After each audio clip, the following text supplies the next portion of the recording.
अस्सलाम वालेकुम students, welcome to Tutor Plus. आज का यह हमारा पहला लेक्चर है बायोलॉजी के पोर्शन में से। इसका नाम है इंट्रोडक्शन टू रिप्रोडक्शन सिस्टम। ठीक है, तो हमें चैप्टर को आगे बढ़ने से पहले हमें ये पता होना चाहिए कि रिप्रोडक्शन खुद होता क्या है। ठीक है, इसका क्या मतलब है। तो रिप्रोडक्शन हमारे पास एक ऐसा प्रोसेस है जिसके अंदर हमारे पास एक ऑर्गेनिज्म, एक या एक से ज़्यादा ऑर्गेनिज्म अपने बच्चों को प्रोड्यूस करते हैं, यानी कि ऑफस्प्रिंग से प्रोड्यूस करते हैं, या फिर अपने जैसे प्रोड्यूस करते हैं, या तो अलग नॉन आइडेंटिकल करते हैं या तो आइडेंटिकल करते हैं। रिप्रोडक्शन से मतलब कि किसी चीज़ को रिप्रोड्यूस करना, तो इसे हम क्या कहेंगे, रिप्रोडक्शन कहेंगे। या तो हमारे पास ऑर्गेनिज्म जो है एक से ज़्यादा ऑर्गेनिजम्स हो सकते हैं या एक सिंगल ऑर्गेनिज्म भी कर सकते हैं। अब मैं ये बोल के नहीं हूँ कि सिंगल और एक से ज़्यादा का क्या मतलब है, ये आगे आप लोगों को टाइप्स में मैं समझाती हूँ अगली स्लाइड में। इतनी बात क्लियर हो गया। अब हम चले जाते हैं, इसकी दो टाइप्स होती हैं। ठीक है, रिप्रोडक्शन सिस्टम की पहली होती है हमारे पास सेक्सुअल और दूसरी होती है एसेक्सुअल। सेक्सुअल में क्या होता है, हमारे पास दो पैरेंट ऑर्गेनिजम्स रिक्वायर्ड होते हैं, जबकि एसेक्सुअल में सिर्फ एक पैरेंट रिक्वायर्ड होता है। ठीक है, सेक्सुअल के अंदर एक हमारे पास पूरी चेन होती है, उसके थ्रू हमारे पास होती है। वो क्या होती है, पहले हमारे पास जो स्पर्म होता है वो हमारे पास प्रोड्यूस होता है मेल की बॉडी में से, और फीमेल की बॉडी में हमारे पास एग होता है। ठीक है, ये दोनों गैमेट्स जब फर्टिलाइज हो जाते हैं तो हमारे पास जाइगोट की फॉर्मेशन होती है, और वो जाइगोट हमारे पास ऑफस्प्रिंग बनता है। ठीक है, तो एसेक्सुअल रिप्रोडक्शन के अंदर क्या होता है, हमारे पास जो पैरेंट होता है सिंगल पैरेंट, वही अपनी ऑफस्प्रिंग जो बनाएगा वो अपनी ही जैसी कॉपी बनाता है और अपने आप को ही डिवाइड करता है। सही है। अब जो सेक्सुअल रिप्रोडक्शन सिस्टम होता है उसके अंदर क्या होता है, जेनेटिकली हमारे पास यूनिक पैटर्न में हमारे पास जो है रैंडम कॉम्बिनेशन होती है पेरेंटल जीन की। मतलब कुछ भी मिलता जुलता नहीं है, लेकिन एसेक्सुअल के अंदर बिल्कुल आइडेंटिकल कॉपीज़ बनाता है वो अपनी। ठीक है, अच्छा सेक्सुअल की हमारे पास जो एग्जांपल आ जाती है उसमें क्या आ जाता है, ह्यूमंस आ जाते हैं, एनिमल्स आ जाते हैं, प्लांट्स आ जाते हैं। सही है। और एसेक्सुअल के एग्जांपल्स के अंदर हमारे पास ईस्ट आ जाते हैं, स्पंजेस आ जाते हैं, बैक्टीरियाज आ जाते हैं, और कुछ और प्लांट्स ये इसमें भी आते हैं जैसे कि हाइड्रास होते हैं। ठीक है, वो अपनी कॉलोनीज बनाते हैं जैसे, और बडिंग फॉर्मेशन वगैरह, ये सब हमारे पास क्या होता है, एसेक्सुअल रिप्रोडक्शन का पार्ट होता है। अच्छा, फिर हम इसके पास जो हमारे पास प्रॉन्स एंड कॉन्स आ जाते हैं दोनों के, वो हम डिस्कस कर लेते हैं। अच्छा, सेक्सुअल के जो प्रॉन्स होता है वो क्या होता है, क्योंकि हमारे पास सेक्सुअल में जेनेटिकली डिफरेंट बेबीज़ होते हैं, यानी कि जीन्स डिफरेंट होती है, पैरेंटल जीन से नहीं मिलती है। इसकी वजह से हमारे पास जो सर्वाइवल रेट होता है वो ज़्यादा हो जाता है। और इसका जो हमारे पास नेगेटिव पार्ट आता है वो ये आता है कि इसमें हमारे पास ये बहुत टाइम कंज्यूमिंग होता है और बहुत सारी एफर्ट लगती है सेक्सुअल रिप्रोडक्शन में, जबकि एसेक्सुअल के अंदर ये बहुत ही एक्सट्रीमली एफिशिएंट होता है, क्योंकि रैपिडली ये लोग डिवाइड करते हैं अपने ऑफस्प्रिंग्स को बनाने के लिए। और कॉन्स इनका जो हमारे पास नेगेटिव पार्ट आ जाता है, और जो कॉन्स वाला पार्ट आ जाता है वो यह होता है कि हमारे पास अगर पेरेंट के अंदर कोई जेनेटिक डिफेक्ट है या कोई डिजीज़ है या कोई डेफिशिएंसी है, तो वो डेफिनेटली ऑफस्प्रिंग के अंदर भी आएगा और ऑफस्प्रिंग को वो वीक बनाएगा। ठीक है, इतनी बात आई होप सो क्लियर होगा। तो यहाँ सेक्सुअल और एसेक्सुअल के बीच में जो डिफरेंशिएशन थी वो मैंने यहाँ पे कर दी। अच्छा, अब अगर आप लोगों को मेरी ये वीडियो समझ में आ रही हो और मेरी प्रीवियस वीडियोस जो मैंने डाल चुकी हूँ अपने चैनल पे वो समझ में आ रही है, तो आपने मेरे चैनल को लाइक करना है। ठीक है, सब्सक्राइब करना है, और साथ बने बेल आइकन को दबाना नहीं भूलना है, क्योंकि अगर आप वो नहीं दबाएंगे तो मेरी वीडियोज़ आप लोगों को नहीं मिलेंगी। ठीक है, फ़ौरन नहीं मिलेंगे। तो उसके लिए नोटिफिकेशन आने के लिए आप लोगों को वो ज़रूर प्रेस करना है, और अपने दोस्तों के साथ भी शेयर करना है, ताकि उन लोगों को भी आसानी हो ये चैप्टर समझने में, या जो भी मैंने लेक्चर्स डाले हुए हैं अगर आपको ये समझ आ रहा है तो फिर उनको भी आप शेयर करेंगे तो उनको भी डेफिनेटली आएगा। सही है, अब हमारी बात यहाँ तक ख़त्म हो गई है, हम और बातें किए बगैर हम अपने नेक्स्ट टॉपिक पे चलते हैं। हाँ जी, तो जो हमारे पास ह्यूमन रिप्रोडक्शन सिस्टम होते हैं उनके कुछ बेसिक स्टेप्स होते हैं, और वो कितने होते हैं, 7 होते हैं। ठीक है, पहला होता है हमारे पास गैमेटोजेनेसिस, फिर आते हैं इंसेमिनेशन, फिर आते हैं फर्टिलाइजेशन, फिर ब्लास्टोसाइट डेवलपमेंट, फिर इम्प्लांटेशन, फिर एम्ब्रियो डेवलपमेंट, और आखिरी में आता है हमारे पास पार्चुरेशन। अच्छा, अब हम इसको एक एक करके डिफाइन करूँगी और आपको पिक्चर के हेल्प से समझाना शुरू करती हूँ। अच्छा, जो पहला हमारे पास स्टेप है वो है गैमेटोजेनेसिस। ठीक है, गैमेटोजेनेसिस नाम में ही हमें पता चल रहा है कि क्या हो रहा है यहाँ पे। ठीक है, गैमेटो मतलब कि गैमेट्स। ठीक है, यहाँ पे मतलब कि गैमेट्स इन्वॉल्व है इसमें, और जेनेसिस मतलब फॉर्मेशन, यानी कि कुछ ऐसा हो रहा है जिसमें हमारे पास गैमेट्स इन्वॉल्व है और उससे किसी चीज़ की फॉर्मेशन हो रही है। तो इसमें होता क्या है, हमारे पास मेल और फीमेल के जो गैमेट्स होते हैं, मेल का गैमेट क्या होता है, हमारे पास स्पर्म्स होते हैं, और फीमेल के गैमेट्स में क्या आ जाता है, एग आ जाता है या फिर ओवम। ठीक है, हम उसे एग भी बोलते हैं, ओवम भी बोलते हैं। अच्छा, अब जब इन दोनों को हम फ्यूज़ करते हैं तो हमारे पास फॉर्मेशन हो जाती है ज़ाइगोट की। ठीक है, अब मेल के अंदर क्या होता है, हमारे पास स्पर्मेटोजेनेसिस होता है, यानी कि स्पर्म की प्रोडक्शन हो रही है किसके अंदर, टेस्टिस के अंदर। और फीमेल में क्या होता है, ओजेनेसिस होता है, यानी कि एग या ओवम की हमारे पास फॉर्मेशन हो रही है, किस में हो रही है, ओवरीज़ के अंदर हो रही है। ये हम डिटेल में पढ़ेंगे जब हम इनका स्ट्रक्चर पढ़ेंगे, ठीक है।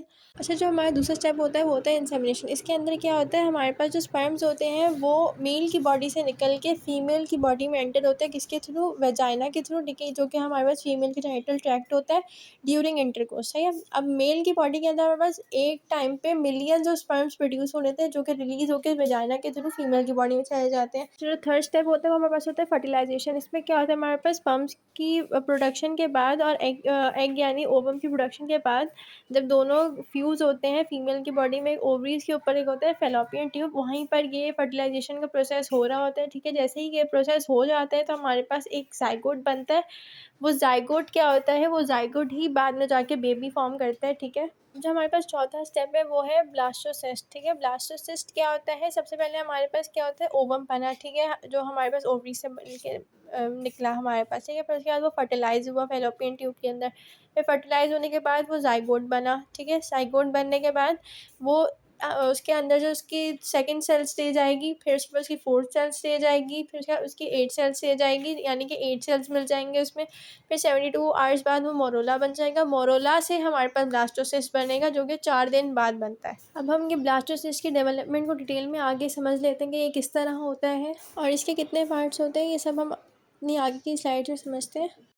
अब आप लोगों के दिमाग में एक सवाल आ रहा होगा कि ब्लास्टोसिस्ट होते क्या हैं। तो ब्लास्टोसिस्ट क्या होते हैं, ये हमारे पास मोरोला जो कि 72 आवर्स बाद जाइगोट के बनता है, उससे फॉर्म होते हैं ब्लास्टोसिस्ट। अच्छा, अब आप लोग बोल रहे होगे यहाँ पहले तो आपने बोला 4 दिन बाद फॉर्म होते हैं, अब आपने यहाँ लिखा हुआ है 5 से 6 दिन बाद। तो हाँ बेटा, 5 से 6 दिन बाद और 4 दिन बाद मैं अभी भी इस बात पे कायम हूँ, होते हैं। वो डिपेंड करता है आपकी बुक के ऊपर। कुछ बुक्स में 4 डेज़ लिखा होता है, कुछ में 5 to 6 डेज़ लिखा होता है, तो ये वेरिएशन आपकी बुक्स में आती है। तो आपने अपने बुक के अकॉर्डिंगली करना है। अगर आप सिंध बोर्ड के स्टूडेंट हो तो फिर आपने सिंध टेक्स्ट बुक को ही फॉलो करना है। ब्लास्टोसिस्ट जो है एक ऐसी स्टेज होती है जो कि इम्प्लांट होती है यूट्राइन लाइनिंग के अंदर ड्यूरिंग प्रेगनेंसी, सही है। अच्छा, ज़ोना पेलोसिडा का क्या काम है, ज़ोना पेलोसिडा का क्या काम होता है कि ये एम्ब्रियो को गलत जगह पे बनने से रोकती है। उसके अलावा ये प्रोटेक्ट करती है ब्लास्टोसाइट को, क्योंकि ये एक ग्लाइकोप्रोटीन की लेयर से बनी हुई होती है। ये बाद में हैच हो जाती है, यानी कि फट के या टूट के जो है बाहर आ जाती है और अलाउ करती है इम्प्लांटेशन, ठीक है। जो ज़ाइगोट होता है उसको यूट्रस के साथ जोड़ने में मदद करती है और एक प्लेसेंटा की ट्यूब आके अटैच हो जाती है और एक मदर और बेबी के साथ जो है कनेक्शन बिल्ड हो जाता था, सही है। फिर उसके बाद क्या हो जाता है, हमारे पास आ जाता है ब्लास्टोकॉल, ठीक है। ये क्या, हमारे पास फ्लूइड फिल्ड कैविटी होती है ब्लास्टोसिस्ट के अंदर, जो कि प्रोवाइड करती है स्पेस फॉर सेल मूवमेंट और डिफ्रेंशिएशन, ठीक है। फिर आ जाता है हमारे पास ट्रोपोप्लास्ट। ये हमारे पास क्या है, आउटर लेयर होती है सेल की, जो कि फॉर्म करती है प्लेसेंटा को और नरिश करती है एम्ब्रियो को। उसके बाद आ जाते हैं हमारे पास इसका लास्ट पॉइंट कि ये कुछ एंजाइम्स को सिक्रीट करती है ताकि वो इम्प्लांटेशन में हेल्प करें। अच्छा, अब मैंने लिखा हुआ है आगे, ठीक है, कि वो कौन से एंजाइम को सिक्रीट करती है। ट्रिप्सिन और जैसे कि प्रोटीएज को जो है सिक्रीट करती है ट्रोफोप्लास्ट, किस काम के लिए, ताकि वो डाइजेस्ट और ब्रेक डाउन कर सके endometrial lining of the uterus, जहाँ पर हमारे पास जो है वो एम्ब्रियो जाके इम्प्लांट होता है और जाइगोट बनाता है। और फिर ब्लास्टोसिस्ट जो है वो इम्प्लांट हो जाती है यूट्राइन लाइनिंग के अंदर। फिर आता है हमारे पास इनर सेल मास, जो कि ICM भी जैसे हम कहते हैं। इसमें क्या होता है, ये हमारे पास क्लस्टर ऑफ सेल्स होते हैं जो कि ब्लास्टोसिस्ट के अंदर होते हैं।